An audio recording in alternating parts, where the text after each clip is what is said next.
UJ Official.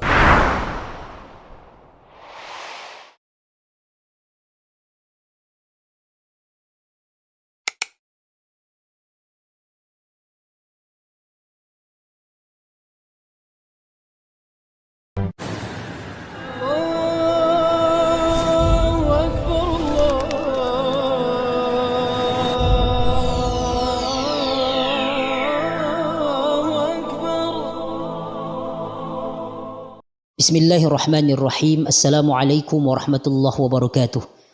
Alhamdulillah, wassalatu wassalamu ala rasulillah wa ala alihi wa sahbihi wa mawalah, amma ba'.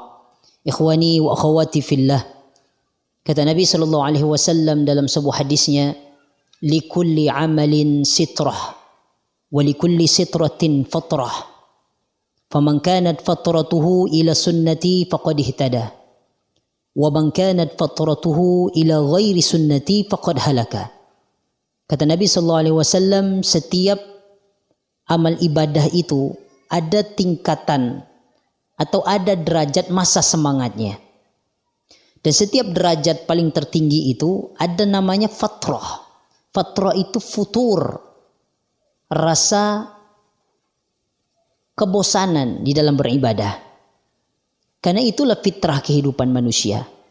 Tapi yang perlu kita garis bawahi, kata Nabi SAW, faman kanat fatratuhu ila sunnati, barang siapa yang futurnya menurun peningkatan kualitas ibadahnya kepada sunnahku yang lain, artinya dia berpindah dari satu ibadah ke ibadah yang lain, faqad ihtada, dapat petunjuk dari Allah Subhanahu wa taala.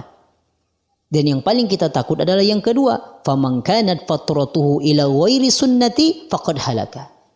Dan barang siapa yang futurnya melemahnya semangat ibadah kepada selain sunnahku, kata Nabi, atau kepada selain ibadah, atau malah condong kepada kemaksiatan, faqad halaka. Inilah orang-orang yang celaka. Ikhwani, kita baru beberapa hari di dalam bulan Ramadan ini. Tentu sebagai seorang manusia, mahallul khata'i wan nisyan, ada tempat salah, kadang khilaf, ada rasa kadang-kadang menurun semangat ibadah kita. Kadang menurun dalam semangat tarawih, menurun dalam semangat membaca Al-Quran. Maka ini yang dinamakan dengan futur. Maka jangan sampai keadaan futur kita ini berkelanjutan. Atau na'udzubillah malah berbuat kepada kemaksiatan yang membuat pahala ibadah kita habis keseluruhannya. Ikhwani, maka bagaimana memelihara agar futur ini selalu kepada jalan ibadah? Artinya tidak keluar daripada sunnah Nabi SAW. Ikhwani, ketika kita dihinggapi rasa futur, menurun dalam semangat ibadah, maka kita cek hati kita. Barangkali sebelum kita melaksanakan ibadah tadi, mungkin ada sedikit kemaksiatan yang menghampiri, mungkin dari mata kita, dari telinga kita, mungkin dari apa yang kita lihat dari televisi dan lain sebagainya, dari handphone, atau telinga kita ada yang kita dengarkan yang tidak baik. Maka segera kita memohon ampun, beristighfar. Setelah beristighfar, kita paksakan diri kita. Apa yang perlu kita paksakan diri kita? Segera kita berwudu. Kalaupun belum masuk waktu salat, kita ambil Quran, membaca Al-Quran. Karena Al-Quran ini obat bagi hati kita. Wa nunazzilu minal Qur'ani ma huwa shifaa'u wa rahmatul lil mu'minin. Wa la yaziduz zalimina illa khasara. Al-Quran ini obat penambah keimanan bagi orang-orang beriman.